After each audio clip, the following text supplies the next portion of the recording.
So today we're going to talk about the different types of evidence that you are going to find and utilize when writing your argumentative essay. So the first type of evidence are facts. Facts are great because they cannot be disputed. So for example, social media can cause depression in children. That's a fact. Studies have been done and verified. Another example is overuse of screen time can cause obesity in children. That's another fact. But you need to be careful that facts are not personal opinions. So social media is the best way for kids to be more social. That's an opinion because the word best is turning the fact into an opinion. If you turned it around and said social media has the ability to allow unsociable children to be social, that is a fact. The next type of evidence are statistics. Statistics are always numbers. 1 out of 7, 97%. So an example of a statistic is 56% of parents of young children believe that baby videos are good for child development. Usually statistics can come out of studies that were conducted. Stats come out of polls that were done, or sometimes it's just data. So let's say, for example, you were doing a paper on concussions. So you may go to a hospital and say, hey, let me look at your data. In 2018, how many cases did you have where students came into the ER with concussions? So you get your stats from polls, from studies, and from data collected. Another example of a stat would be on any given day, 29% of babies under the age of 1 are watching TV, and videos for an average of about 90 minutes. 23% have a television in their bedroom. So those are stats. So stats have to be numbers. But you have to be careful when using evidence. You want to use a variety of types of evidence in your essay. You don't want to have an essay that's just full of stats. The third type of evidence are quotes. So these are quotes from experts or authorities in the fields of the topic that you're writing about. So for example, if I'm writing about screen time and how screen time should be limited, one thing I may look at is a quote from a doctor on the health risk of too much screen time. Or I might get a quote from a psychologist on how screen time can negatively have an impact on a child's social life. So an example of a quote would be Jean Twenge, the study's first author and a professor of psychology at San Diego State University, says, however, teens spend more time on their phones and on social media, and we know from other research that these activities are more strongly linked to low well-being than watching TV and videos, which is most of young children's screen time. But be really careful.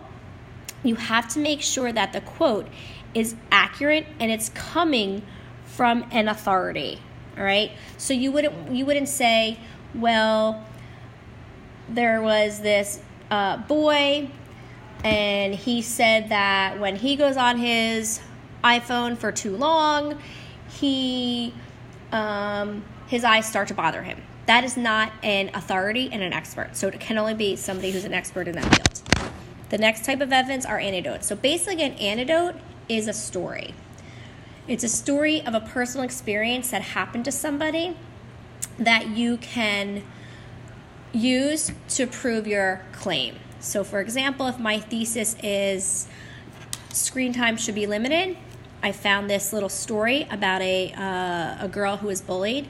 So it says Sarah Lynn Butler, a 7th grader from Hardy, Arkansas, committed suicide on September 26, 2009. Sarah, who had just been voted queen for her upcoming fall festival, was teased at school and later on received bullying messages on her MySpace page. Sarah's mother says she often checked her MySpace page to make sure there wasn't anything inappropriate being sent or received, and she noticed that she was getting some bad messages about rumors at school saying she was a slut and talked to her about it. But then Sarah removed her from her list of friends and she was no longer able to read her page. On the morning of her suicide, Sarah stayed home with her family, was out, and logged onto her MySpace page. The last message she read said that she was easily forgotten and that she was just a stupid little naive girl and nobody would miss her. When her parents returned home, they found that Sarah had hanged herself. She left a suicide note that said she couldn't handle what others were saying about her.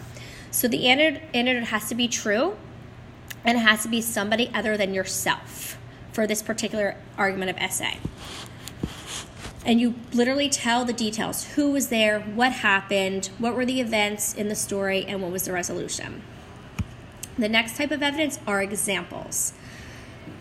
So not only do you list the example, but you also have to explain the example. So once again, if I'm saying too much screen time is detrimental to your health, one example is it causes obesity, and then the explanation is children spend so much time in front of their screens that they get no exercise, which causes them to gain weight. A second example would be digital eye strain. At times, we strain our eyes when looking at our cell phones, iPads, etc. This can cause damage to the eyes. And a third example would be poor posture. Sitting in front of the screen all day causes one to hunch over, which leads to permanent back issues. Those would be a list of examples.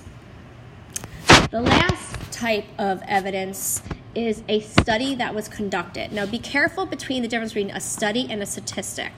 A study leads to statistics, but not every single article you're going to read contains the study. Sometimes they only contain the statistics. So you know it's a study when literally the article is saying a study conducted or a study from this university. So this example says a comprehensive study and analysis of existing research found that leisure time physical activity is associated with reduced risk of 13 different types of cancer, including breast, colon, liver, and myeloid leukemia. And it says where the study was from. So be careful. Studies, when you're using studies as a type of evidence, oftentimes you will not just have what study was conducted, but you will have the statistics that come with it. So what you're going to do now is in Schoology, you're going to look at the text set that's under the argument of essay folder, and you're going to go through those articles and find one example of each type of evidence. You can use any of the articles, and you can go on any side of the argument. It could be for competitive sports or against competitive sports. And then you're going to fill in the graphic organizer. So a model would look like this.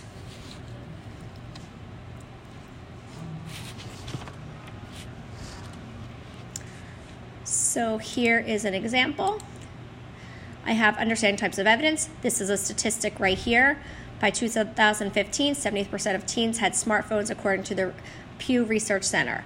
Here's a quote, and if you notice, this quote is from a legit source. David Hill, who's the chair of the American Academy of Pediatrics Counselor. So he's a legit expert. Remember, quote has to be from an expert. An anecdote is a story. And here are two examples of how screen time negatively affects you. And then this is a study. So this model is also in Schoology. So once again, you're going to go and make a copy of this graphic organizer that's in Schoology.